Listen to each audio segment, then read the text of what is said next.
Hello students. तर आज आपण बघणार आहोत प्रोग्रामिंग सीचं नेक्स्ट प्रॅक्टिकल, जे आहे implementing C program using constant and variables. हे कॉन्स्टंट काय आहे आणि व्हेरिएबल काय आहे हे आपण बघायचं आहे आज. तर चला बघूया. त्यासाठी पहिला आपण आपलं सॉफ्टवेअर ओपन करून घेऊया.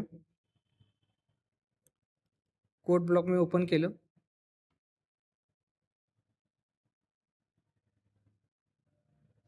याच्यामध्ये तुमचा प्रोजेक्ट क्रिएट करून घ्या तुम्ही. मी प्रोजेक्ट क्रिएट करून घेतो.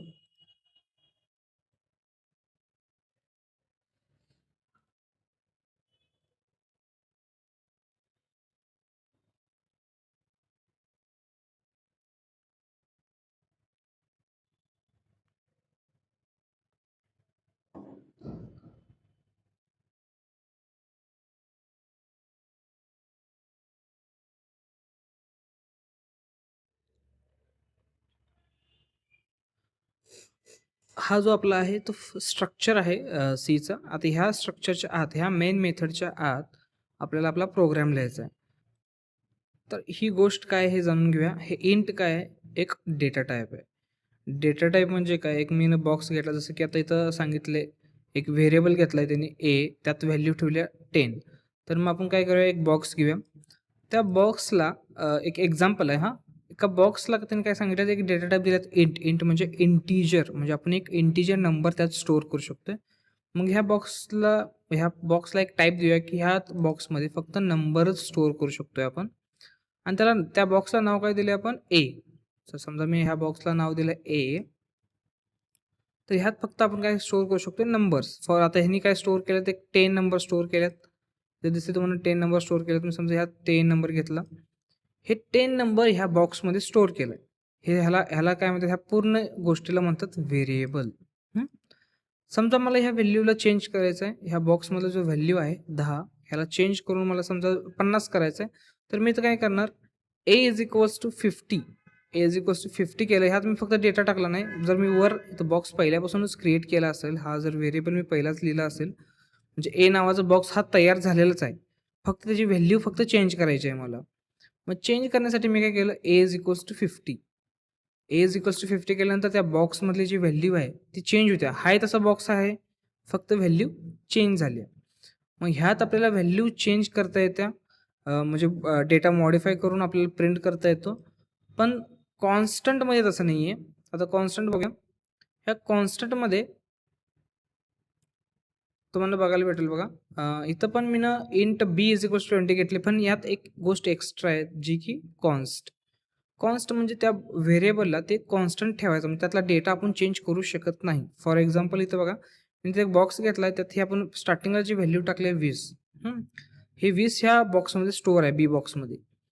नेक्स्ट टाइम जेव्हा ह्याच्यासमोर आपण जे कॉन्स्ट दिले, त्यामुळे काय होतं, हे बॉक्स पूर्ण पॅक होतं. ह्यातला कुठली पण व्हॅल्यू आपण चेंज करू शकत नाही.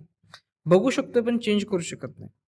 ठीक आहे. आता बी इज इक्वल्स टू 40 केलं, तरीसुद्धा ह्या बॉक्समध्ये व्हॅल्यू 20च आहे, मॉडिफाय नाही झाली, कारण ती एक कॉन्स्टंट व्हेरिएबल आहे. त्या कॉन्स्टंट व्हेरिएबलमधली व्हॅल्यू आपल्याला मॉडिफाय करता येत नाही. ती फिक्स व्हॅल्यू जी आपण स्टोअर केली, ती जे स्टार्टिंगला जी व्हॅल्यू टाकली मी बीमध्ये, ती व्हॅल्यू फिक्स राहणार त्या व्हेरिएबलसाठी. त्या व्हेरिएबलची व्हॅल्यू चेंज होणार नाही. जर तुम्ही असं जबरदस्ती चेंज करायला गेला की तुम्हाला एक एरर येईल, तुम्हाला कंपाईल टाइम एरर येईल. तुमच्या जे कोड ब्लॉकमध्ये तुम्हाला एक एरर शो करेल. ठीक आहे. आपण एकदा हे ट्राय करून बघूया काय आहे प्रोसेस. समजा मी एक int a is equals to 10 घेतली, म्हणजे ए ची व्हॅल्यू काय आहे? 10 आहे. आणि तसंच एक अजून एक घेतो मी, const b is equals to 20.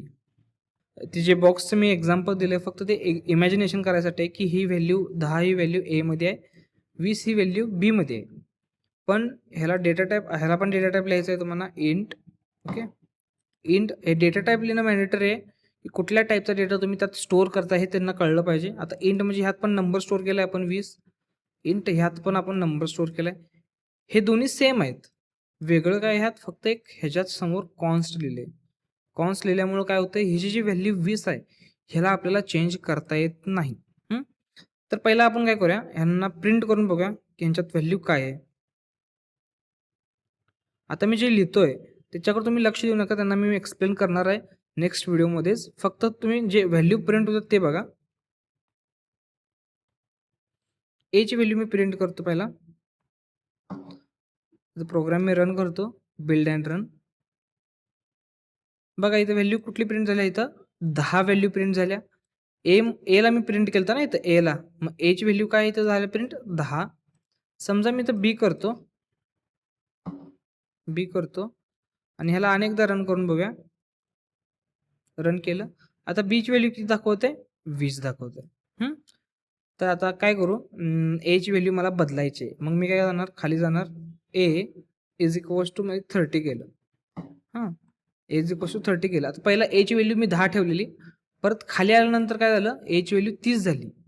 बघूया आता एला प्रिंट करून एची व्हॅल्यू जर 10 प्रिंट होत्या का 30 प्रिंट होत्या, काय होते प्रिंट बघूया. आता रन केलं, अगेन मी रन केलं. आता व्हॅल्यू काय प्रिंट झाली, 30 प्रिंट झाली. दिसतंय तुम्हाला, 30 प्रिंट झाली ना की 10. का, कारण की आपण ही व्हॅल्यू बदलली, खाली आल्यानंतर व्हॅल्यू आपण चेंज केली याची. आता तसंच बीची व्हॅल्यू मी चेंज करतो, बीची व्हॅल्यू 30 करतो आणि इथं बीला प्रिंट करतो. ओके, चला अनेकदा रन करून बघूया. आता तुम्हाला इथे दिसतंय एरर आलाय तुम्हाला. हा एरर का आला, कारण की आपण ह्या बीच्या व्हॅल्यूला बदलू शकत नाही, कारण की ह्याच्यासमोर लिहिले कॉन्स्ट म्हणजे कॉन्स्टंट, ह्यातली व्हॅल्यू आपल्याला चेंज करता येत नाही. जेव्हा मी हे काढीन, रिमूव्ह करीन आणि एकदा रन करून बघूया. आता झाली रन. आता प्रोग्राम प्रॉपर रन झाला, 20चं आउटपुट आलं. 30 आपण चेंज करूच शकत नाही व्हॅल्यू, कारण की ते कॉन्स्टंट व्हेरिएबल आहे. सिंपल व्हेरिएबल तुम्हाला कळाला, सिंपल व्हेरिएबलमधले आपण व्हॅल्यू चेंज करू शकतोय आणि कॉन्स्टंट व्हेरिएबलमध्ये आपल्याला व्हॅल्यू चेंज करता येत नाही. तर आजच्यापुरतं एवढंच, भेटूया नेक्स्ट व्हिडिओमध्ये.